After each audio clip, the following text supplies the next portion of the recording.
नमस्ते। चलिए आज एक बहुत ही गहरे सवाल की तह तक चलते हैं। एक ऐसी पहेली को सुलझाते हैं जो हम सबके वजूद से जुड़ी है। आखिर जिंदगी अपनी सबसे कीमती जानकारी एक पीढ़ी से दूसरी पीढ़ी तक पहुंचाती कैसे है? आइए शुरू करते हैं। कभी आईने में देखकर सोचा है कि अपनी आंखों का रंग अपनी माँ जैसा क्यों है, या अपनी मुस्कान बिल्कुल पिता जैसी क्यों है? ये एक ऐसा सवाल है जो हम सबको कभी न कभी आता है, और इसका जवाब विज्ञान के सबसे फंडामेंटल प्रिंसिपल्स में से एक में छिपा है। तो इस क्यों का जवाब विज्ञान की एक बहुत ही फैसिनेटिंग प्रोसेस में छिपा है, जिसे हम कहते हैं आनुवांशिकता या हेरिडिटरी। चलिए समझते हैं कि इस शब्द का असल मतलब क्या है। तो साइंटिफिकली देखें तो आनुवांशिकता वो तरीका है, वो बायोलॉजिकल प्रोसेस है जिससे फिजिकल और मेंटल गुण, मतलब शारीरिक और मानसिक खासियतें एक जनरेशन से अगली जनरेशन तक जाती हैं। ये कुदरत का एक शानदार तरीका है ये पक्का करने का कि जीवन चलता रहे। यानी एकदम सीधे साधे शब्दों में कहें तो बस माता पिता से बच्चों में गुणों का ट्रांसफर, बस इतना ही। यही है आनुवांशिकता का पूरा सार। लेकिन सवाल यह है कि आखिर ये ट्रांसफर होता कैसे है? कौन है वो कैरियर जो इन सारी इंफॉर्मेशन को एक शरीर से दूसरे में ले जाता है? इसका जवाब लाइफ के सबसे मशहूर मॉलिक्यूल में है, डीएनए। आइए देखते हैं कि ये अपना जादू चलाता कैसे है। डीएनए को ना ऐसे समझिए जैसे ये किसी भी जीव को बनाने और उसे चलाने के लिए एक इंस्ट्रक्शन मैनुअल है, एक ब्लूप्रिंट। ये एक इतना कॉम्प्लेक्स कोड है जो सब कुछ तय करता है, आंखों के रंग से लेकर कुछ बीमारियों के होने की संभावना तक। तो फिर डीएनए का असली रोल क्या है? देखिए, ये सारी की सारी जेनेटिक इंफॉर्मेशन को संभाल कर रखता है। यही बताता है कि आंखों का रंग कैसा होगा, हाइट कितनी होगी। मतलब ये जिंदगी का एक टेम्पलेट है। और सबसे जरूरी बात, यही वो पुल है, वो जरिया है जिससे ये गुण माता पिता से बच्चों तक पहुंचते हैं। अच्छा, एक मिनट। अगर डीएनए इतनी लंबी, इतने बड़ी इंस्ट्रक्शन बुक है, तो वो एक छोटी सी माइक्रोस्कोपिक सेल के अंदर फिट कैसे होती है? कमाल की बात है ना? और यहीं पर कहानी में आते हैं हमारे अगले हीरो, गुणसूत्र यानी क्रोमोसोम्स। ये जो गुणसूत्र है ना, ये हमारे जेनेटिक कोड के मास्टर ऑर्गेनाइजर हैं। इनका काम यही है कि ये डीएनए को एकदम करीने से पैक करें, उसे सुरक्षित रखें और ये पक्का करें कि वो सेल के अंदर सही से काम कर सके। इसको समझने का एक और बढ़िया तरीका है। सोचिए, अगर डीएनए सारी इंफॉर्मेशन है, मतलब लाइब्रेरी की सारी किताबें, तो गुणसूत्र वो पूरी लाइब्रेरी है जो उन किताबों को संभाल कर रखती है। डीएनए तो एक बहुत लंबा उलझा हुआ धागा हो सकता है, लेकिन गुणसूत्र उसे एकदम कसकर लपेटकर कॉम्पैक्ट बना देते हैं ताकि वो सेल के न्यूक्लियस में आराम से फिट हो जाए। और ये जो अरेंजमेंट है ना, ये कोई रैंडम नहीं है, ये बहुत स्पेसिफिक होता है। इंसानों की हर सेल में आमतौर पर 46 गुणसूत्र होते हैं, 23 के जोड़ों में। एक सेट मां से मिलता है और दूसरा पिता से। सोचिए, पूरी की पूरी जेनेटिक लाइब्रेरी बस इन 46 स्ट्रक्चर्स के अंदर बंद है। तो ठीक है, हमने डीएनए और क्रोमोसोम्स की माइक्रोस्कोपिक दुनिया देख ली, पर अब थोड़ा जूम आउट करते हैं और बड़ी पिक्चर देखते हैं। आखिर ये आनुवांशिकता इतनी जरूरी क्यों है? देखिए, सबसे पहली बात तो ये कि इसी की वजह से पीढ़ियों तक कोई भी स्पीशीज चलती रहती है। साथ ही इसी से एक ही पॉपुलेशन में डाइवर्सिटी यानी विविधता आती है, जो बदलते माहौल में जिंदा रहने के लिए बहुत जरूरी है। यही तो एवोल्यूशन का आधार है। और हाँ, हमारे लिए ये हमें हेल्थ और बीमारियों को समझने में मदद करती है। तो कहाँ से शुरू हुई थी बात? परिवार में शक्लें मिलने से। और हम कहाँ तक पहुंच गए? जीवन के ब्लूप्रिंट तक। असल में आनुवांशिकता ही वो धागा है जो हम सबको एक दूसरे से और अपने पूर्वजों से जोड़ता है। ये जिंदगी की वो कहानी है जो कभी खत्म नहीं होती। और ये सारी समझ हमें एक बहुत ही रोमांचक सवाल पर लाकर खड़ा कर देती है। जैसे जैसे हम इस कोड को और बेहतर समझते जाएंगे, भविष्य में जीवन का ये ब्लूप्रिंट और कौन-कौन से राज खोलेगा। आज हम आनुवंशिकता यानी हेरिडिटी की दिलचस्प दुनिया में गोता लगाने वाले हैं। और जानेंगे उस वैज्ञानिक के बारे में जिसने पहली बार इसके रहस्यों से पर्दा उठाया। जी हाँ, ग्रेगर मेंडल। कभी सोचा है कि हम अपने माता पिता जैसे क्यों दिखते हैं? मतलब ये सब काम कैसे करता है? हमारी आंखों का रंग, हमारे बालों का स्टाइल, आखिर ये सब आता कहाँ से है? चलिए आज इसी पहेली को सुलझाते हैं। तो मेंडल के जबरदस्त काम को समझने से पहले हमें कुछ बेसिक शब्द समझने होंगे, मतलब जेनेटिक्स की भाषा सीखनी होगी, है ना? तो सबसे पहले आता है जीन। इसे आनुवंशिकता की सबसे छोटी, सबसे बेसिक यूनिट समझ सकते हैं। ये असल में डीएनए का एक छोटा सा टुकड़ा है जिसमें किसी खास गुण जैसे कि फूल का रंग कैसा होगा इसकी जानकारी होती है। अब देखिए, जीन के ना अलग अलग रूप हो सकते हैं जिन्हें अलील कहते हैं। एक होता है प्रबल यानी डोमिनेंट और दूसरा दुर्बल यानी रिसेसिव। होता क्या है कि जो प्रबल वाला अलील है वो दुर्बल वाले के असर को पूरी तरह से छिपा देता है, बिल्कुल वैसे ही जैसे कोई तेज आवाज एक धीमी आवाज को दबा देती है। अच्छा, अब अगर किसी जीव में एक ही गुण के लिए जीन के दोनों वर्जन मतलब दोनों एलील एक जैसे ही हों तो उसे कहते हैं समजात या होमोजाइगस। ये समझिए कि उस गुण के लिए ये एक प्योर जोड़ी है। और इसका ठीक उल्टा, अगर जीन के दोनों एलील अलग-अलग हों, एक प्रबल और एक दुर्बल, तो उसे विषमजात या हेटेरोजाइगस कहते हैं। यहीं से तो वैरायटी आती है। तो सवाल ये है कि ये सारे आइडियाज आए कहाँ से? कमाल की बात ये है कि मेंडल ने ये सब कुछ अपने मटर के पौधों पर किए गए एक्सपेरिमेंट से पता लगाया था। चलिए जरा करीब से देखते हैं कि उन्होंने आखिर किया क्या था। मेंडल ने शुरुआत की मोनोहाइब्रिड क्रॉस से। इसका सीधा सा मतलब है कि उन्होंने एक बार में सिर्फ एक ही गुण पर फोकस किया, जैसे कि पौधे की लंबाई। बहुत स्मार्ट तरीका था ये। तो ये पूरा एक्सपेरिमेंट उन्होंने 3 आसान स्टेप्स में किया। स्टेप 1, उन्होंने शुद्ध लंबे और शुद्ध बौने पौधे लिए और उनका क्रॉस पॉलिनेशन कराया। ये थी पेरेंट जेनरेशन। स्टेप 2, फिर उन्होंने देखा कि इनसे जो पहली पीढ़ी यानी F1 जनरेशन पैदा हुई वो कैसी थी। और स्टेप 3, आखिर में उन्होंने F1 पीढ़ी के पौधों का आपस में पॉलिनेशन कराया ताकि दूसरी पीढ़ी यानी F2 जनरेशन को देखा जा सके। और पहली पीढ़ी का नतीजा क्या निकला? एकदम चौंकाने वाला। सारे के सारे पौधे लंबे थे। ऐसा लगा जैसे बौनेपन वाला गुण बस गायब ही हो गया हो।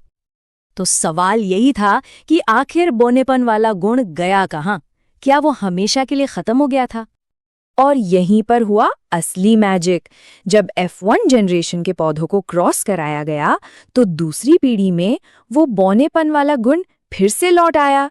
मतलब वो सिर्फ छिपा हुआ था, गायब नहीं हुआ था। और सिर्फ इतना ही नहीं, मेंडल ने एक गजब का मैथमेटिकल पैटर्न भी देखा। हर बार F2 जनरेशन में लंबे और बौने पौधों का अनुपात लगभग 3:1 का था। ये कोई इत्तेफाक नहीं हो सकता था, ये किसी नियम का इशारा था। तो बस इसी एकदम सटीक मैथमेटिकल नतीजे के आधार पर मेंडल ने आनुवंशिकता के कुछ बुनियादी नियम बनाए और इन्हीं नियमों ने मॉडर्न जेनेटिक्स की नींव रखी। पहला नियम है विभाजन का नियम या लॉ ऑफ सेग्रीगेशन। ये नियम कहता है कि किसी भी गुण के लिए एक जीव के पास 2 एलील होते हैं और जब बच्चे पैदा होते हैं तो ये दोनों एलील अलग-अलग हो जाते हैं। इससे होता ये है कि बच्चे को हर पेरेंट से सिर्फ एक ही एलील मिलता है। ठीक है, ये तो हुई एक गुण की बात। पर तब क्या होता है जब हम एक साथ 2 गुणों को देखें? यहीं पर मेंडल का दूसरा नियम आता है, स्वतंत्र वर्गीकरण का नियम यानी लॉ ऑफ इंडिपेंडेंट असॉर्टमेंट। और इसको टेस्ट करने के लिए मेंडल ने किया डायहाइब्रिड क्रॉस। इसमें उन्होंने एक साथ 2 गुणों को ट्रैक किया, जैसे बीज का रंग जो पीला या हरा हो सकता था और साथ में बीज का आकार जो गोल या झुर्रीदार हो सकता था। और नतीजे एकदम हैरान करने वाले थे। उन्होंने पाया कि एक गुण का अगली पीढ़ी में जाना, जैसे कि बीज का रंग, दूसरे गुण के जाने पर, जैसे बीज का आकार, कोई असर नहीं डालता। ये दोनों गुण एकदम आजाद होकर अगली पीढ़ी में जाते हैं और इसीलिए हमें हर तरह के कॉम्बिनेशन देखने को मिलते हैं। तो चलिए फटाफट से मेंडल की खोज की खास बातें दोहराते हैं। पहली बात, जीन हमेशा जोड़ियों में होते हैं। दूसरी बात, प्रबल जीन दुर्बल जीन के असर को छिपा सकते हैं। तीसरी बात, बच्चे पैदा होने पर जीन की ये जोड़ी अलग हो जाती है। और चौथी और आखिरी बात, अलग अलग गुणों की जीन एक दूसरे से आजाद होकर अगली पीढ़ी में जाते हैं। और ये सब हमें एक आखिरी बहुत ही दिलचस्प सवाल पर लाके छोड़ता है कि अगर नियम इतने सीधे और सादे हैं तो हमारे चारों तरफ जीवन में इतनी जबरदस्त वैरायटी और कॉम्प्लेक्सिटी क्यों है? ये दिखाता है कि कैसे इतने सिंपल नियमों से कुदरत कितनी अविश्वसनीय, कितनी जटिल चीजें बना सकती है। कभी सोचा है कि किसी बच्चे का लिंग आखिर तय कैसे होता है? ये एक ऐसा सवाल है जो सदियों से हमारे मन में कौंधता रहा है। आज हम इसी रहस्य से पर्दा उठाने जा रहे हैं और इसका जवाब कहीं बाहर नहीं बल्कि हमारे अपने डीएनए में ही छिपा है। तो चलिए इस दिलचस्प विषय की गहराई में उतरते हैं। देखिए, ये सिर्फ एक मामूली जिज्ञासा नहीं है बल्कि ह्यूमन बायोलॉजी यानी मानव जीव विज्ञान का एक बहुत ही बुनियादी सिद्धांत है। ये समझना कि कोई स्त्री या पुरुष के रूप में कैसे विकसित होता है असल में अपने ही जेनेटिक कोड को समझने की तरफ पहला कदम है। तो सीधा मुद्दे पर आते हैं। आज के इस विश्लेषण का जो सबसे बड़ा सवाल है वो यही है, क्या ये बस किस्मत की बात है या फिर इसके पीछे कोई सॉलिड बायोलॉजिकल प्रोसेस काम करता है? आइए आज इसी प्रोसेस को स्टेप बाय स्टेप समझते हैं। इसका जवाब हमारे जेनेटिक्स में छिपा है। जरा सोचिए, हमारे शरीर की हर एक सेल, हर सेल के अंदर एक तरह का ब्लूप्रिंट है, एक नक्शा। ये नक्शा ही तय करता है कि हम कौन हैं। और इसी नक्शे के एक खास कोने में छिपा है ये राज कि किसी का लिंग कैसे तय होता है। इस पूरी कहानी के जो हीरो हैं वो हैं सेक्स क्रोमोसोम। ये वो खास क्रोमोसोम होते हैं जिनके अंदर वो जीन्स होते हैं जो बायोलॉजिकल सेक्स तय करते हैं। इनको एक तरह का जेनेटिक स्विच समझ सकते हैं जो ये तय करता है कि शरीर किस दिशा में विकसित होगा। तो बात सीधी सी है, बस दो मेन कॉम्बिनेशंस होते हैं। अगर किसी की कोशिकाओं में 2 X क्रोमोसोम हैं यानी XX तो बायोलॉजिकली वो स्त्री हैं, और अगर एक X और एक Y क्रोमोसोम है मतलब XY तो वो पुरुष हैं। है ना, एकदम सिंपल और क्लियर बायोलॉजिकल रूल। लेकिन सवाल ये है कि ये XX और XY कॉम्बिनेशन बनते कैसे हैं? यहीं पे माता और पिता का रोल सामने आता है। इस जेनेटिक पजल का आधा आधा हिस्सा दोनों की तरफ से आता है। तो पहले माँ की तरफ से देखते हैं। माँ के एग सेल में यानी अंडाणु में हमेशा एक X क्रोमोसोम ही होता है, हमेशा। ये फिक्स है, इसमें कोई बदलाव नहीं होता। मतलब फर्टिलाइजेशन के प्रोसेस में माँ की तरफ से हमेशा एक X क्रोमोसोम ही आएगा। अब आते हैं पिता के योगदान पर, और असली मजा तो यही है। पिता के स्पर्म सेल में यानी शुक्राणु में या तो X क्रोमोसोम हो सकता है या फिर Y क्रोमोसोम। मतलब पिता की तरफ से आने वाला क्रोमोसोम ही वो वाइल्ड कार्ड है जो आखिर में सब कुछ तय करता है। तो जब एग और स्पर्म मिलते हैं, फर्टिलाइजेशन के उस एक पल में सिर्फ 2 ही पॉसिबिलिटीज बनती हैं, 2 ही संभावनाएं। और ये सब कुछ इस बात पर डिपेंड करता है कि लाखों स्पर्म में से कौन सा वाला स्पर्म एग तक पहुंचने की रेस जीतता है। तो पहली पॉसिबिलिटी क्या है? मान लीजिए माँ का एग सेल, जिसमें तो हमेशा X ही होता है, एक ऐसे स्पर्म से मिलता है जिसमें X क्रोमोसोम है। तो क्या बना? X और X मिलकर बने XX। और जैसा कि हम जानते हैं, ये कॉम्बिनेशन बनाता है एक फीमेल यानी स्त्री संतान। और अब देखते हैं दूसरी पॉसिबिलिटी को। अगर वही X वाला एग सेल इस बार एक Y क्रोमोसोम वाले स्पर्म से मिलता है तो नतीजा होता है XY, और ये कॉम्बिनेशन बनाता है एक मेल यानी पुरुष संतान। कमाल की बात है ना? सिर्फ एक छोटे से क्रोमोसोम का फर्क और पूरा बायोलॉजिकल सेक्स तय हो जाता है। तो अब सारी कड़ियां जुड़ चुकी हैं। अब हम अपने पहले सवाल पर वापस लौट सकते हैं और एक बिल्कुल साफ साफ जवाब दे सकते हैं। तो बॉटम लाइन ये है, क्योंकि माँ की तरफ से तो हमेशा एक्स क्रोमोसोम ही आता है और लिंग इस बात पे तय होता है कि दूसरा क्रोमोसोम एक्स है या वाई, तो इसका सीधा सीधा मतलब ये हुआ कि डिसाइडिंग फैक्टर हमेशा पिता का स्पर्म होता है। आसान भाषा में कहें तो बायोलॉजिकली बच्चे का लिंग पिता से तय होता है, माँ से नहीं। लेकिन ठहरिए, क्या कहानी बस यहीं खत्म हो जाती है? हमने ये तो समझ लिया कि बायोलॉजिकल सेक्स कैसे तय होता है, पर क्या ये बायोलॉजिकल फैक्टर ही पूरी सच्चाई है? शायद नहीं। बायोलॉजी हमें एक शुरुआत देती है, एक आधार, लेकिन एक इंसान के तौर पर पहचान, जिसमें लिंग भी शामिल है, वो इससे कहीं ज्यादा कॉम्प्लेक्स और पर्सनल होती है। और ये एक ऐसा सवाल है जो हमें बायोलॉजी से आगे ले जाकर साइकोलॉजी और सोसाइटी की दुनिया के बारे में सोचने पर मजबूर कर देता है। तो कभी सोचा है कि प्रकृति में इतनी वैरायटी क्यों है? इसका जवाब ना एक बहुत ही कमाल की चीज में छिपा है, जेनेटिक डाइवर्सिटी यानी आनुवंशिक विविधता। ये किसी भी प्रजाति के सर्वाइवल का मतलब जिंदा रहने का ब्लूप्रिंट है। तो चलिए आज इसी ब्लूप्रिंट को डिकोड करते हैं। अच्छा, एक बात सोचिए, एक ही परिवार में भाई बहन भी एक दूसरे से कितने अलग दिखते हैं, है ना? और ये सिर्फ इंसानों की बात नहीं है, हर जीव में ऐसा ही होता है। तो आखिर ऐसा क्यों है? इसके पीछे एक बहुत ही फैसिनेटिंग साइंस है और आज हम उसी की तह तक जाएंगे। तो चलिए सबसे पहले ये समझते हैं कि आखिर ये जेनेटिक डाइवर्सिटी या आनुवांशिक विविधता है क्या भला। क्योंकि किसी भी प्रजाति का भविष्य समझना है ना, तो ये उसकी पहली और सबसे जरूरी कड़ी है।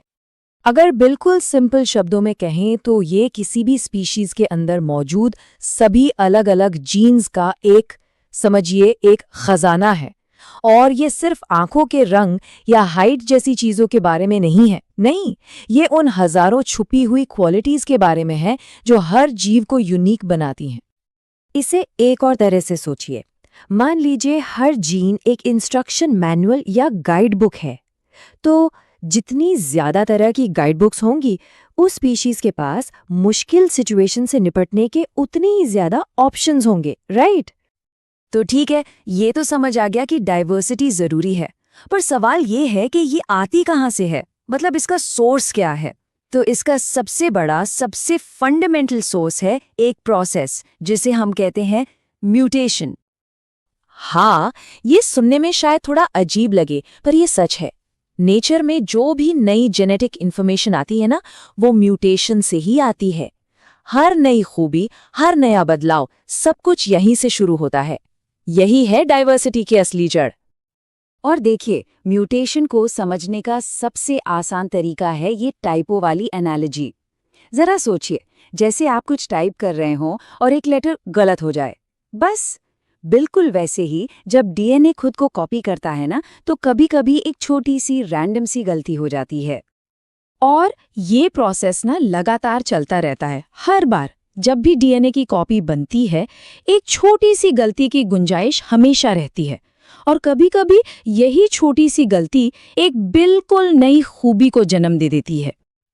यहाँ सबसे जरूरी बात ये याद रखनी है कि म्यूटेशंस पूरी तरह से रैंडम होते हैं, मतलब वो किसी जरूरत के हिसाब से नहीं होते।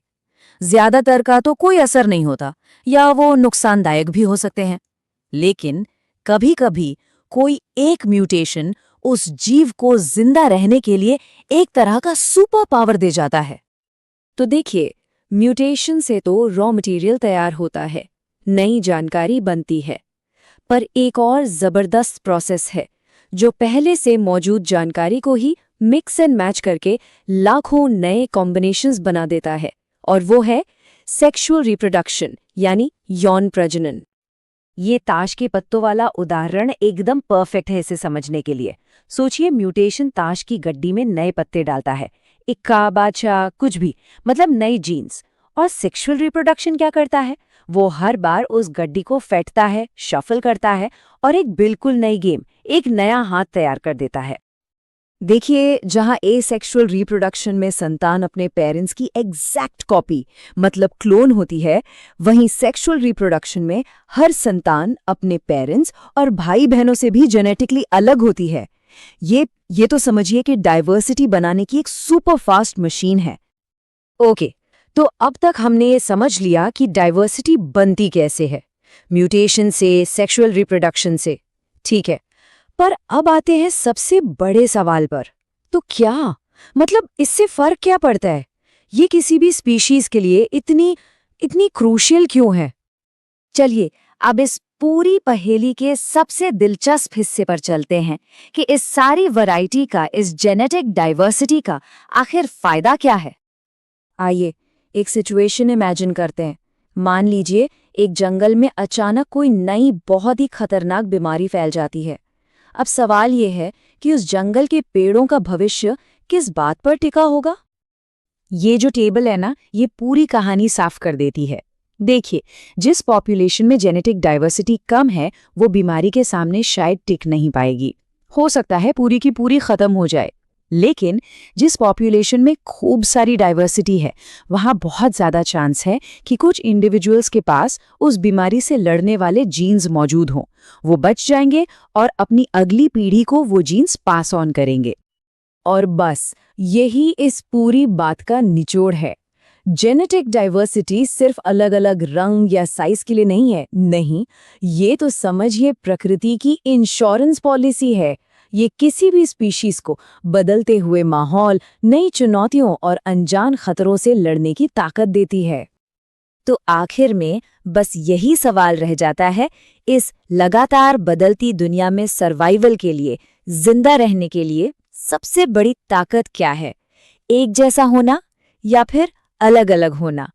खैर, प्रकृति का जवाब तो बिल्कुल साफ है। असली ताकत हमेशा विविधता में ही होती है। चलिए आज एक बहुत ही दिलचस्प सफर पर चलते हैं, एक ऐसी कहानी को समझने के लिए जो पत्थरों में लिखी है। ये कहानी है जिंदगी की और उसके लगातार बदलने की, जिसे हम विकासवाद या एवोल्यूशन के नाम से जानते हैं। तो पहला और सबसे बड़ा सवाल तो यही उठता है कि आखिर हमें उन अजीबोगरीब जीवों के बारे में पता कैसे चलता है? वो जीव जो इस धरती पर तब थे जब इंसानों का तो कोई नामो निशान भी नहीं था। सोचिए, डायनासोर या उनसे भी पुराने जीव, उनकी कहानी हम तक पहुंची कैसे? इस रहस्य को सुलझाने के लिए हमें अतीत में यानी पास्ट में झांकना ही होगा। ये बिल्कुल एक ऐसी पहेली को सुलझाने जैसा है जिसके टुकड़े लाखों सालों में बिखरे पड़े हैं। पता है ये कैसा है? ये बिल्कुल वैसा है जैसे कोई जासूस हो और वो एक ऐसा केस सुलझा रहा है जो कोई आम केस नहीं बल्कि लाखों साल पुराना है, और इसके सुराग भी कहीं और नहीं बल्कि जमीन की गहराइयों में दबे हुए हैं। है ना रोमांचक? अब इस जासूसी में हमारा सबसे बड़ा क्लू, हमारा सबसे बड़ा मददगार एक साइंटिफिक थ्योरी है जिसे हम कहते हैं विकासवाद। ये लाइफ का मतलब जीवन का एक फंडामेंटल रूल है जो हमें बताता है कि जीवन हमेशा से वैसा नहीं था जैसा आज हम देखते हैं। अच्छा, तो ये विकासवाद है क्या भला? देखिए, बिल्कुल सिंपल शब्दों में अगर कहें तो इसका मतलब है जीवों में समय के साथ होने वाला बदलाव। ये एक बहुत धीमी पर लगातार चलने वाली प्रोसेस है जिसमें जीव अपने आसपास के माहौल के हिसाब से खुद को ढालते हैं ताकि वो सरवाइव कर सकें। और हाँ, यहाँ सबसे ज़रूरी बात यह है कि ये बदलाव कोई रातों रात होने वाला जादू नहीं है। अरे इसमें हजारों बल्कि लाखों करोड़ों साल लग जाते हैं। ये एक बहुत ही धीमी लेकिन नॉन स्टॉप चलने वाली प्रक्रिया है। तो सवाल फिर वहीं आ जाता है, अगर ये प्रोसेस इतनी ज़्यादा धीमी है तो फिर हमें इसका सबूत मिला कहाँ से? जवाब हमारे पैरों के ठीक नीचे है, चट्टानों की परतों में कहीं छिपा हुआ। और वो जवाब है जीवाश्म। हाँ, फॉसिल्स। यही तो हैं वो असली सुराग, वो कॉन्क्रीट एविडेंस जो हमें लाखों साल पुराने जीवन की दास्तान सुनाते हैं। तो ये जीवाश्म आखिर बनते कैसे हैं? देखिए, ये भी एक लंबी कहानी है। सबसे पहले कोई जीव मर जाता है, फिर समय के साथ वो धीरे धीरे मिट्टी, कीचड़ और रेत की परतों के नीचे दबता चला जाता है। लाखों सालों के प्रेशर और केमिकल चेंजेस की वजह से उसके जो अवशेष हैं वो पत्थर बन जाते हैं, और फिर एक दिन यही पत्थर हमें एक सबूत के तौर पे मिलते हैं। इसका मतलब ये हुआ कि जीवाश्म महज पत्थर के टुकड़े नहीं हैं। ये तो लाइफ की लंबी जर्नी का एक फिजिकल प्रूफ है। ये हमें खिड़की देते हैं ये देखने के लिए कि अतीत में जीवन कैसा दिखता था। और इन जीवाश्मों से ना विकास का पूरा पैटर्न साफ साफ नजर आता है। देखिए, जब वैज्ञानिक खुदाई करते हैं तो जो जमीन की सबसे गहरी मतलब सबसे पुरानी परतें हैं उनमें मिलते हैं सिंपल जीवों के फॉसिल्स। और जैसे जैसे वो ऊपर की यानी नई परतों की तरफ आते हैं तो फॉसिल्स भी ज्यादा कॉम्प्लेक्स जीवों के मिलने लगते हैं। ये क्रम अपने आप में जीवन के सरल से जटिल होने के सफर की कहानी कहता है। इसे बहुत खूबसूरती से ऐसे भी कह सकते हैं कि हर जीवाश्म समय की एक कड़ी है जो जीवन के बदलते चेहरे को दिखाता है। मतलब हर नया फॉसिल उस बड़ी पिक्चर पजल का एक और पीस है जो हमें लाइफ की पूरी कहानी को समझने में मदद करता है। तो चलिए इस बातचीत को खत्म करने से पहले एक सवाल पर सोचते हैं। जरा इमेजिन कीजिए, आज से लाखों साल बाद जब भविष्य की कोई प्रजाति हमारे समय के जीवाश्मों को खोजेगी तो वो हमारे बारे में, आज की जिंदगी के बारे में क्या कहानी कहेंगे? इस पर सोचिएगा जरूर। कभी सोचा है कि हमारी पृथ्वी पर ये लाखों करोड़ों तरह के जीव जंतु आखिर बने कैसे? इस पूरी डाइवर्सिटी के पीछे एक बहुत ही सिंपल लेकिन जबरदस्त आइडिया है, डार्विन का प्राकृतिक चयन का सिद्धांत। चलिए आज इसी कमाल की प्रक्रिया को समझते हैं। तो सवाल ये उठता है कि नेचर आखिर बेस्ट को चुनती कैसे है? क्यों है इतनी वैरायटी? क्यों कुछ स्पीशीज सक्सेसफुल होती हैं और कुछ बस खत्म हो जाती हैं? आखिर वो कौन सी अनदेखी ताकत है जो ये सारे फैसले लेती है? इन सभी सवालों का जवाब छिपा है चार्ल्स डार्विन की उस रेवोल्यूशनरी थ्योरी में। डार्विन की थ्योरी का जो सबसे पहला, सबसे बेसिक पिलर है, वो शुरू होता है नेचर की एक बहुत ही अजीब आदत से, जिसे कहते हैं रूल ऑफ ओवर प्रोडक्शन।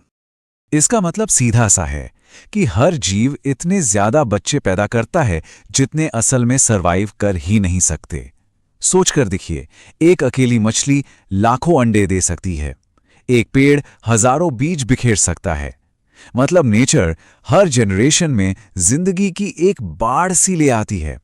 पर जरा सोचिए, अगर ये सब के सब जिंदा बच गए तो? यहीं से तो असली कहानी शुरू होती है। तो जब इतने सारे जीव पैदा हो रहे हैं लेकिन रहने की जगह और खाना पीना लिमिटेड है, तो नतीजा क्या होगा? जाहिर है, एक जबरदस्त कंपटीशन, एक संघर्ष अपने अस्तित्व के लिए। और यहीं पर कहानी में असली ट्विस्ट आता है, क्योंकि इस प्लैनेट पर सब कुछ लिमिटेड है, खाना, पानी, रहने की जगह।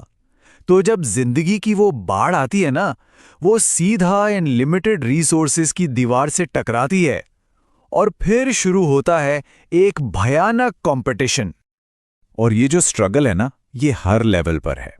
ये सिर्फ शिकारियों से बचने की लड़ाई नहीं है, ये तो खाने के लिए अपने ही भाई बहनों से लड़ने की कहानी है, एक पार्टनर को अट्रैक्ट करने का कंपटीशन है, अपने बच्चों को जिंदा रखने की जद्दोजहद है। मतलब जिंदगी का हर पल एक इम्तिहान है। तो इस महासंघर्ष में जीतता कौन है? यह फ्रेज तो सबने सुना ही होगा, सर्वाइवल ऑफ द फिटेस्ट। पर इसका मतलब क्या है? क्या फिटेस्ट का मतलब हमेशा सबसे ताकतवर या सबसे तेज होना है? असल में इसका मतलब कुछ और ही है। देखिए, फिटेस्ट का मतलब है वो जीव जो अपने माहौल के लिए सबसे सूटेड हो सकता है ये कोई ऐसी खूबी हो जो उसे बेहतर तरीके से छिपने में मदद करे, या शायद वो कुछ ऐसा खा सकता हो जो दूसरे नहीं खा सकते। कोई भी ऐसी चीज, कोई भी ऐसा ट्रेट जो उसे जिंदा रहने और बच्चे पैदा करने में हल्की सी भी बढ़त दे दे, बस वही उसे फिट बना देता है। और फिर वही अपने जीन्स अगली पीढ़ी को पास ऑन करते हैं, जबकि जो कम फिट हैं वो पीछे रह जाते हैं। ठीक है, तो हर जनरेशन में एक तरह की छटनी हो रही है, ये तो समझ आ गया। लेकिन ये छोटा सा प्रोसेस वक्त के साथ एक पूरी की पूरी स्पीशीज को कैसे बदल देता है? इसका जवाब है लक्षणों के लगातार चुनाव में। इस पूरी प्रक्रिया को 4 सिंपल स्टेप्स में समझ सकते हैं। सबसे पहले वेराइटी, यानी कोई भी 2 जीव बिल्कुल एक जैसे नहीं होते, उनमें फर्क होता है। दूसरा सिलेक्शन। नेचर उन जीवों को चुनती है जिनके पास उस माहौल में फायदेमंद गुण होते हैं। तीसरा, इनहेरिटेंस। ये जो विनर्स होते हैं वो अपने ये फायदेमंद गुण अपने बच्चों को पास ऑन करते हैं। और चौथा, नतीजा। जब ये प्रोसेस हजारों लाखों पीढ़ियों तक चलता रहता है तो धीरे धीरे पूरी स्पीशीज ही बदल जाती है। तो सबसे जरूरी बात यह है कि ये कोई एक रात का जादू नहीं है, ये एक बहुत ही धीमी, लगातार चलने वाली प्रक्रिया है। सोचिए, जिराफ की गर्दन एक ही पीढ़ी में लंबी नहीं हो गई। नहीं, हुआ ये कि हर पीढ़ी में जिन जिराफों की गर्दन जरा सी लंबी थी उन्हें थोड़ा सा फायदा मिला, और बस यही छोटा सा फायदा पीढ़ी दर पीढ़ी जुड़ता गया और आज हमारे सामने हैं लंबी गर्दन वाले जिराफ। मतलब छोटे छोटे बदलाव लाखों सालों में मिलकर एक बहुत बड़ा बदलाव लाते हैं। और ये सब हमें एक बहुत ही दिलचस्प सवाल पर लाकर खड़ा कर देता है। ये जो इतना पावरफुल सिद्धांत है जो पृथ्वी के हर जीव पर लागू होता है, क्या वो हम इंसानों पर भी लागू होता है? आज की टेक्नोलॉजी, मेडिसिन और सोसाइटी के होते हुए भी क्या इंसान इवॉल्व हो रहे हैं? अगर हां, तो प्राकृतिक चयन की ये ताकत हमें किस दिशा में ले जा रही है? ये एक ऐसा सवाल है जो हमारे अपने भविष्य के बारे में सोचने पर मजबूर कर देता है। तो चलिए आज विज्ञान के इतिहास की एक बहुत ही दिलचस्प कहानी सुनते हैं। एक ऐसा आइडिया जो सुनने में बड़ा ही सरल और असरदार लगता था, पर आखिर में गलत साबित हुआ। ये कहानी है लमार्कवाद की। लेकिन हम इस कहानी में आगे बढ़ें उससे पहले जरा एक सवाल पर रुकते हैं। एक ऐसा सवाल जिसने सदियों से वैज्ञानिकों को सोचने पर मजबूर किया है। आखिर जिराफ की गर्दन इतनी लंबी क्यों होती है? और यकीन मानिए, यही सीधा सा सवाल हमारी पूरी कहानी की जड़ है। तो बात है 19वीं सदी की शुरुआत की। एक फ्रेंच नेचुरलिस्ट थे, जीन बैप्टिस्ट लमार्क। उन्होंने इस जिराफ वाली पहेली को सुलझाने के लिए एक थ्योरी दी, और उस जमाने में ये एवोल्यूशन के बारे में सोचने का एक बिल्कुल नया, कह सकते हैं क्रांतिकारी तरीका था। इनकी थ्योरी का जो सार था वो इस एक लाइन में छिपा है, अर्जित लक्षणों की विरासत। मतलब एक जीव अपनी जिंदगी में जो भी फिजिकल ट्रेट्स हासिल करता है, चाहे वो कोई खास हुनर हो या शरीर में कोई बदलाव, वो उसे सीधे अपनी अगली पीढ़ी को दे सकता है। सोचिए जरा, इसका मतलब ये हुआ कि किसी की भी मेहनत और जिंदगी के अनुभव सीधे उसकी अगली पीढ़ी तक पहुंच सकते थे। ये एक बहुत ही पावरफुल और पॉजिटिव सोच थी। अगर इसे और भी आसान भाषा में समझें तो मूल मंत्र बस इतना था, अगर किसी अंग का बहुत ज्यादा इस्तेमाल किया जाए तो वो और बेहतर हो जाता है, और उसका वो बेहतर रूप बच्चों को विरासत में मिल जाता है। और इस थ्योरी को समझाने के लिए जिराफ की कहानी से बेहतर कोई और मिसाल हो ही नहीं सकती। सच तो यह है कि जिराफ लमार्कवाद का एक तरह से पोस्टर चाइल्ड बन गया। तो लेमार्क की सोच के हिसाब से ये सब कुछ इस तरह से हुआ। कल्पना कीजिए, बहुत बहुत पहले जिराफ के जो पूर्वज थे उनकी गर्दन आज जैसी लंबी नहीं बल्कि काफी छोटी हुआ करती थी। अब ऊंचे पेड़ों पर लगे पत्तों तक पहुंचने के लिए उन्हें लगातार अपनी गर्दन ऊपर की तरफ खींचनी पड़ती थी। इस कोशिश में धीरे धीरे उनकी गर्दन में थोड़ा सा खिंचाव आया, वो थोड़ी लंबी हो गई। और अब आता है कहानी का सबसे मजेदार हिस्सा। लमार्क के मुताबिक उन्होंने ये थोड़ी लंबी गर्दन वाली खूबी अपने बच्चों को पास ऑन कर दी। उन बच्चों ने भी अपनी पूरी जिंदगी गर्दन खींची और उनकी गर्दन और थोड़ी लंबी हो गई। यही सिलसिला पीढ़ी दर पीढ़ी चलता रहा, जब तक कि हमें आज का ये लंबा गर्दन वाला जिराफ नहीं मिल गया। सुनने में कितना आसान और सटीक एक्सप्लेनेशन लगता है ना? लेकिन विज्ञान में जो चीज सुनने में बहुत आसान लगती है, जरूरी नहीं कि वो सही भी हो। जैसे जैसे लैमार्क के विचार फैले, साइंटिफिक कम्युनिटी में सवाल उठने शुरू हो गए, और फिर बहुत जल्द ही ये सरल और सुंदर सा आइडिया गंभीर सवालों के घेरे में आ गया। लोग ये सोचने लगे कि क्या ये वाकई इतना आसान है? क्या जिंदगी भर की मेहनत सच में आने वाली पीढ़ी के शरीर में कोई पक्का बदलाव ला सकती है? और ये सवाल भी कोई बहुत जटिल नहीं थे, बल्कि रोजमर्रा की जिंदगी से जुड़े थे। जैसे अगर कोई लोहार दिन रात मेहनत करके अपनी बाहों को बहुत मजबूत बना लेता है, तो क्या उसका बच्चा जन्म से ही मजबूत बाहों के साथ पैदा होता है? नहीं। या अगर किसी के साथ कोई हादसा हो जाए और उसका एक हाथ कट जाए तो क्या उसका बच्चा भी एक हाथ के बिना पैदा होता है? बिल्कुल नहीं। और सबसे बड़ा सवाल ये था, आखिर वो कौन सा बायोलॉजिकल मैकेनिज्म है जो जिंदगी में आए इन बदलावों को स्पर्म या एग सेल्स तक पहुंचाए ताकि वो अगली पीढ़ी को मिल सके। लेमार्क की थ्योरी के पास इस सवाल का कोई जवाब नहीं था और यही उसकी सबसे बड़ी कमजोरी थी। और अब जब हमारे पास जेनेटिक्स और डीएनए की इतनी गहरी समझ है, हम इस पुराने आइडिया पर अपना आखिरी फैसला दे सकते हैं। तो देखिए, अगर इस पूरी कहानी से बस एक बात याद रखनी हो तो वो ये है, लमार्कवाद को आज का विज्ञान पूरी तरह से खारिज कर चुका है। यह एवोल्यूशन यानी विकास की प्रक्रिया को सही ढंग से नहीं समझाता। हम आज जानते हैं कि विरासत इस तरह से काम नहीं करती। मॉडर्न जेनेटिक्स हमें बताती है कि सिर्फ हमारे डीएनए में होने वाले बदलाव ही अगली पीढ़ी तक पहुंचते हैं, और वो भी सिर्फ जर्म सेल्स यानी स्पर्म और एग सेल्स के जरिए। दूसरे शब्दों में कहें तो जिम जाकर मसल्स बनाने से शरीर की कोशिकाओं पर असर होता है, उस डीएनए पर नहीं जो अगली पीढ़ी तक जाता है। तो क्या इसका मतलब यह है कि लेमार्क पूरी तरह से गलत है?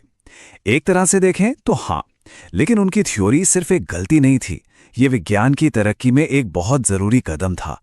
उन्होंने वो सवाल उठाए जिनके जवाब ढूंढने के लिए चार्ल्स डार्विन जैसे महान विचारकों ने अपनी पूरी जिंदगी लगा दी। ये हमें सोचने पर मजबूर करता है ना? लेमार्क की कहानी हमें साइंस के प्रोसेस के बारे में क्या सिखाती है? शायद यही कि विज्ञान सिर्फ सही जवाबों का एक कलेक्शन नहीं है, ये तो एक लगातार चलने वाला सफर है जिसमें नए नए आइडियाज आते हैं, उन्हें परखा जाता है, उन पर बहस होती है, और हाँ, कभी कभी शानदार गलतियां भी होती हैं जो हमें धीरे धीरे सच्चाई के और करीब ले जाती हैं।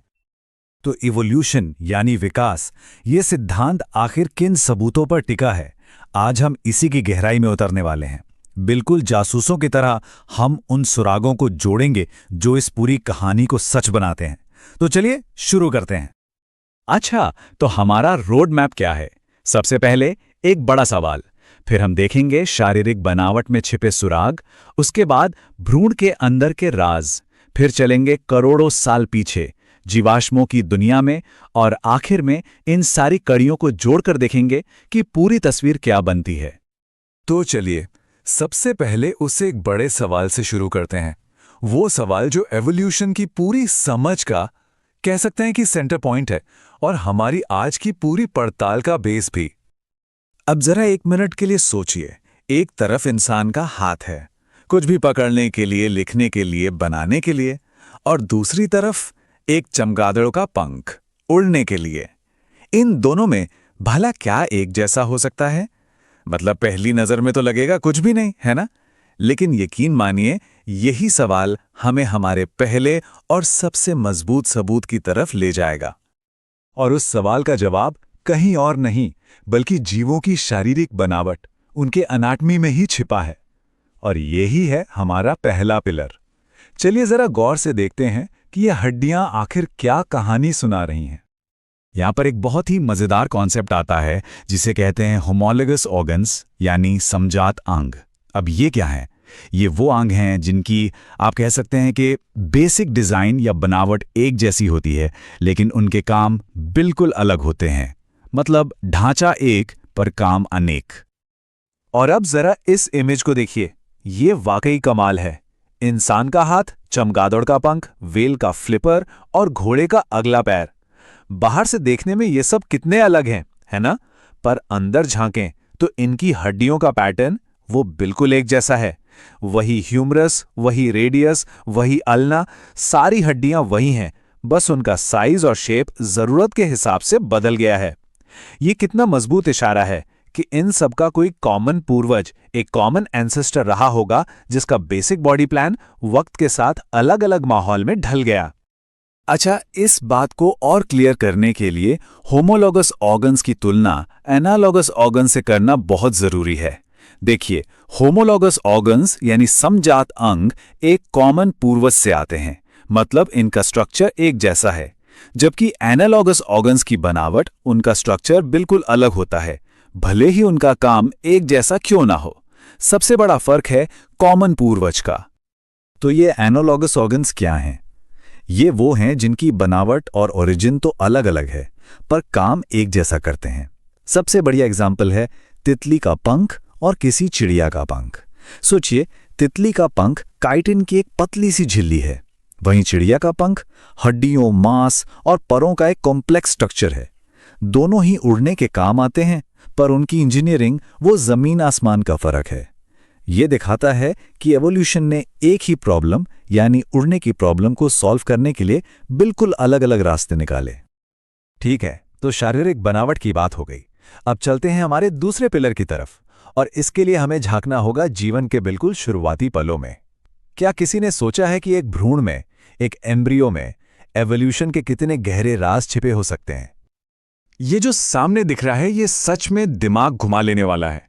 देखिए, अपनी एकदम शुरुआती स्टेज में एक मछली, एक रेप्टाइल, एक चिड़िया और हाँ, एक इंसान, इन सब के भ्रूण मतलब एम्ब्रियो लगभग एक जैसे दिखते हैं। ये यकीन करना मुश्किल है कि हम सब में एक स्टेज पर पूंछ और गिल स्लिट जैसी चीजें होती हैं। फिर जैसे जैसे डेवलपमेंट आगे बढ़ता है, ये फर्क साफ होने लगते हैं और सब अपने अपने असली रूप में आने लगते हैं। ये जबरदस्त समानता इस बात का सबूत है कि हम सब एक कॉमन पूर्वज से आए हैं, जिससे हमें डेवलपमेंट का एक जैसा ब्लूप्रिंट या टूल किट विरासत में मिला है। और अब बात करते हैं हमारे अगले और शायद सबसे ठोस सबूत की, जीवाश्म यानी फॉसिल्स। ये कुछ और नहीं बल्कि पत्थर में कैद टाइम कैप्सूल हैं। इतिहास की वो किताब जिसके पन्ने करोड़ों साल पुराने हैं। ये हमें एक ऐसी दुनिया में ले जाते हैं जिसकी हम आज सिर्फ कल्पना ही कर सकते हैं। ये टाइमलाइन ये धरती पर जीवन की पूरी महागाथा की एक छोटी सी झलक है। देखिए, फॉसिल्स हमें साफ साफ बताते हैं कि जीवन हमेशा से ऐसा नहीं था। चट्टानों की जो सबसे पुरानी, सबसे गहरी परतें हैं, उनमें हमें मिलते हैं सिंपल जीवों के फॉसिल्स। और जैसे जैसे हम नई ऊपर की परतों की तरफ आते हैं, जीव और ज्यादा कॉम्प्लेक्स होते जाते हैं। डायनासोर, वो तो इंसानों के आने से लाखों साल पहले इस धरती के राजा थे। ये जो एक के बाद एक क्रम में फॉसिल्स का मिलना है, यही एवोल्यूशन की कहानी को पत्थर की लकीर बना देता है। तो अब हमारे पास सारे सुराग आ चुके हैं, शारीरिक बनावट के सुराग, भ्रूण के अंदर छिपे राज और करोड़ों साल पुराने जीवाश्मों की गवाही।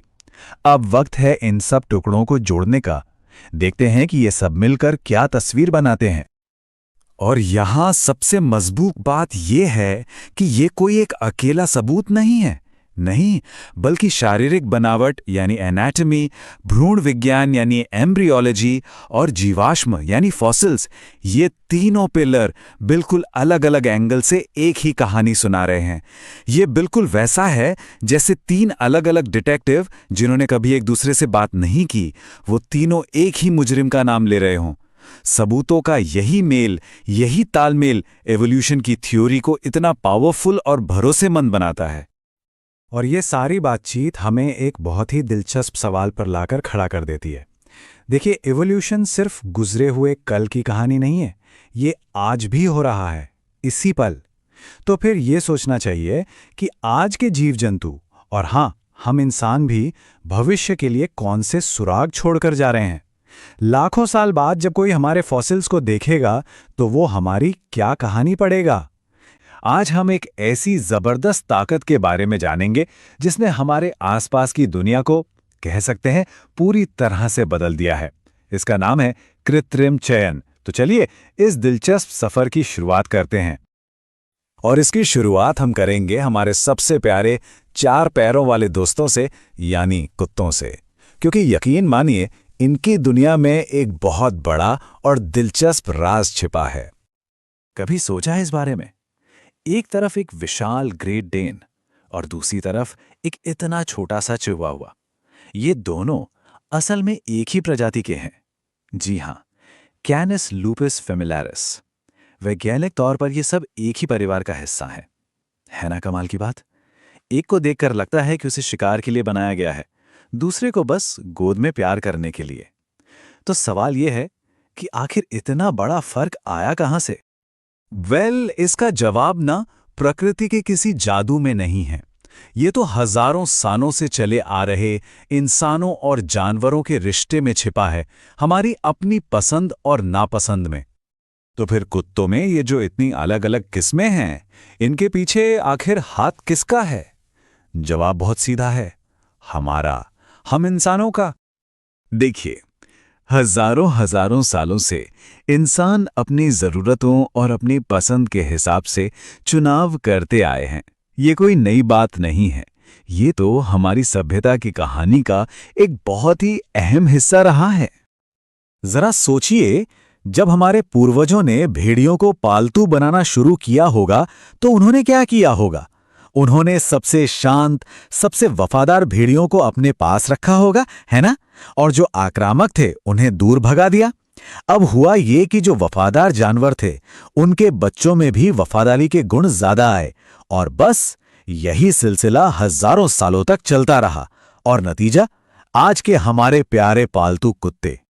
तो ये जो पूरा प्रोसेस है ना, जिसमें इंसान जानबूझकर कुछ खासियतों को चुनता है, इसका विज्ञान में खास नाम भी है। और ये एक ऐसी ताकत है जिसने सिर्फ हमारे कुत्तों को ही नहीं बल्कि हमारी पूरी दुनिया को एक नया रूप दिया है। इसे कहते हैं कृत्रिम चयन या आर्टिफिशियल सिलेक्शन। मतलब ये वो प्रक्रिया है जिसमें इंसान अपनी पसंद के गुणों वाले जानवरों को चुनते हैं और फिर उन्हीं का आपस में प्रजनन कराते हैं। क्यों? ताकि आने वाली पीढ़ियों में वो अच्छे गुण और भी पक्के हो जाएं। जैसे मान लीजिए किसी को बहुत तेज दौड़ने वाला कुत्ता चाहिए, तो वो सिर्फ सबसे तेज दौड़ने वाले कुत्तों को ही ब्रीड कराएगा। बस यही सिंपल सा राज है कुत्तों की इतनी सारी अलग अलग नस्लों के पीछे। लेकिन रुकिए, ये कहानी सिर्फ जानवरों पर खत्म नहीं होती। अरे ये सिद्धांत तो हमारे खेतों से होते हुए सीधा हमारे खाने की थाली तक पहुंच गया है। जी हाँ, इसी सेम प्रिंसिपल ने हमारे खाने पीने की चीजों को पूरी तरह से बदल कर रख दिया है। जो फल और सब्जियां हम आज मजे से खाते हैं ना, यकीन मानिए वो हमेशा से ऐसी बिल्कुल नहीं थीं। सोचिए, हजारों सालों से किसान भी तो यही करते आ रहे हैं। वो हमेशा उन पौधों को चुनते थे जिनके फल सबसे बड़े और मीठे हों, या जिनकी पैदावार सबसे ज्यादा हो, या फिर जो बीमारियों से बेहतर तरीके से लड़ सके। और तरीका बहुत ही सिंपल था। किसान क्या करते थे? वो अपनी फसल में सबसे अच्छे पौधों को पहचान लेते थे, फिर सिर्फ और सिर्फ उन्हीं पौधों से बीज निकालते थे और अगले साल उन्हीं बीजों को बोते थे। बस ये साइकिल पीढ़ी दर पीढ़ी सालों साल चलती रही, और इसी सीधी सादे प्रोसेस ने जंगली पौधों को हमारी आज की मॉडर्न फसलों में बदल दिया। और ये सब हमें इस धरती पर हमारे असर के बारे में एक बहुत गहरी बात बताता है। वो बात ये है कि हम इंसान इस प्लैनेट पर जिंदगी को बदलने वाली, उसे एक नया आकार देने वाली एक बहुत बड़ी शक्ति हैं। कृत्रिम चयन इसका जीता जागता सबूत है। ये दिखाता है कि हमारी छोटी छोटी पसंद, हमारे फैसले जीवन के विकास का पूरा रास्ता बदल सकते हैं। हमने अपने खाने की चीजों को चुना, अपने साथी जानवरों को चुना और इस तरह अपने अतीत को एक शक्ल दी। पर अब आज के दौर में जब हमारे पास टेक्नोलॉजी और विज्ञान की इतनी जबरदस्त ताकत है, सवाल ये उठता है कि हम अपने भविष्य के लिए क्या चुनेंगे। ये एक बहुत बड़ा सवाल है और इसका जवाब हम सबको मिलकर ही खोजना होगा। कभी सोचा है हम इंसान आखिर आए कहां से हैं? आज हम सब मिलकर अपनी ही कहानी की उस लंबी और रोमांचक खोज पर निकलने वाले हैं जिसकी शुरुआत लाखों साल पहले हुई थी। तो चलिए सीधे उस सबसे बड़े सवाल पर आते हैं जिसने सदियों से हम सबको सोचने पर मजबूर किया है। हमारी प्रजाति होमो सेपियंस आखिर आई कहां से? ये साइंस के सबसे बड़े रहस्यों में से एक है और आज हम मिलकर इस रहस्य से पर्दा उठाने की कोशिश करेंगे। अपने अतीत को खोजना जानते हैं कैसा है? ये एक बहुत ही पुरानी जासूसी कहानी को सुलझाने जैसा है। सुराग लाखों साल पहले ही बिखेर दिए गए थे और अब हमारा काम है इन टुकड़ों को जोड़कर पूरी तस्वीर बनाना। तो इस जासूसी कहानी की पड़ताल आखिर शुरू कहां से करें? जवाब जमीन के नीचे छिपा है। जी हां, जीवाश्मों में। यही वो असली सबूत है जो हमें हमारे पूर्वजों की कहानी बताते हैं। तो ये जीवाश्म या फॉसिल्स आखिर हैं क्या? इन्हें ना आप एक तरह का टाइम कैप्सूल समझ सकते हैं। ये असल में प्राचीन जीवों की हड्डियां या उनके छोड़े हुए निशान हैं जो समय के साथ पत्थर बन गए और हमें अतीत में झांकने का एक अनोखा मौका देते हैं। और ये प्रक्रिया कोई 1-2 दिन की नहीं है, इसमें लाखों साल लगते हैं। जब कोई जीव मरता है तो उसका शरीर मिट्टी में दब जाता है। फिर धीरे धीरे समय के साथ उस पर मिट्टी और चट्टानों की परतें जमती जाती हैं और आखिरकार उसके अवशेष पत्थर में बदल जाते हैं। इसी तरह हमें हमारे अतीत के ये अनमोल सुराग मिलते हैं। तो अब जब हम सुरागों के बारे में जान गए हैं, तो चलिए उस अविश्वसनीय कहानी को सुनते हैं जो इन सुरागों ने हमें बताई है। ये लाखों सालों का एक लंबा और हैरत अंगेज सफर है। यहाँ हमारे विकास के कुछ प्रमुख पड़ाव दिए गए हैं। कहानी शुरू होती है लगभग 40 लाख साल पहले ऑस्ट्रेलोपिथेकस से, जो 2 पैरों पर चलने वाले हमारे शुरुआती पूर्वजों में से एक थे। फिर 24 लाख साल पहले आए होमो हैबिलिस, जिन्हें काम करने वाला इंसान भी कहते हैं क्योंकि वो पत्थर के औजार बनाते थे। उनके बाद आए होमो इरेक्टस, जिन्होंने आग का इस्तेमाल करना सीखा। और आखिर में लगभग 3 लाख साल पहले हमारी अपनी प्रजाति होमो सेपियंस का उदय हुआ। समय का ये विशाल पैमाना सच में हैरान कर देने वाला है। हमारे विकास की कहानी में जो सबसे बड़ी छलांगों में से एक थी, वो थी 2 पैरों पर चलना। इस एक बदलाव ने समझिए सब कुछ बदल दिया। इसने हमारे पूर्वजों के हाथ आज़ाद कर दिए, जिससे वो दुनिया को एक बिल्कुल नए तरीके से अनुभव कर सकते थे। और उन आज़ाद हाथों से क्या हुआ? एक और क्रांति हुई, औजारों का निर्माण। पत्थर के सरल औजारों को बनाने और इस्तेमाल करने की क्षमता ने हमारे सोचने, खाने और जीने के तरीके को हमेशा हमेशा के लिए बदल दिया। अब यहाँ एक बहुत ज़रूरी बात समझने की है।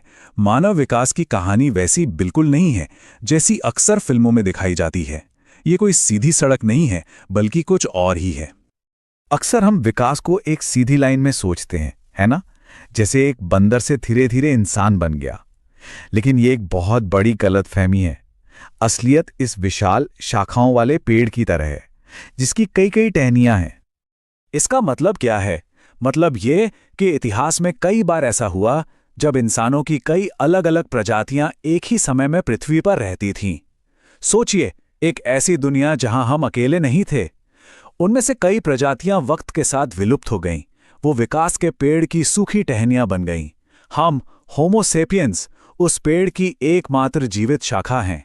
तो ये कहानी सिर्फ बेहतर होने की नहीं, बल्कि बदलते पर्यावरण के साथ तालमेल बिठाने की है, यानी एडेप्टेशन की है। ये बात हमारी जगह को कितनी खूबसूरती से समझाती है ना? हम सब एक ही विशाल विकासवादी इतिहास का हिस्सा हैं, एक ही कहानी के पात्र हैं जो लाखों साल पहले शुरू हुई थी। और इसी सवाल के साथ हम आज का ये सफर समाप्त करते हैं। अपने अतीत को समझने के बाद ये सोचना लाजमी है कि हमारी प्रजाति का भविष्य क्या होगा। विकास की इस महान कहानी में अगला अध्याय कौन लिखेगा? इसका जवाब शायद हमारे ही हाथों में है।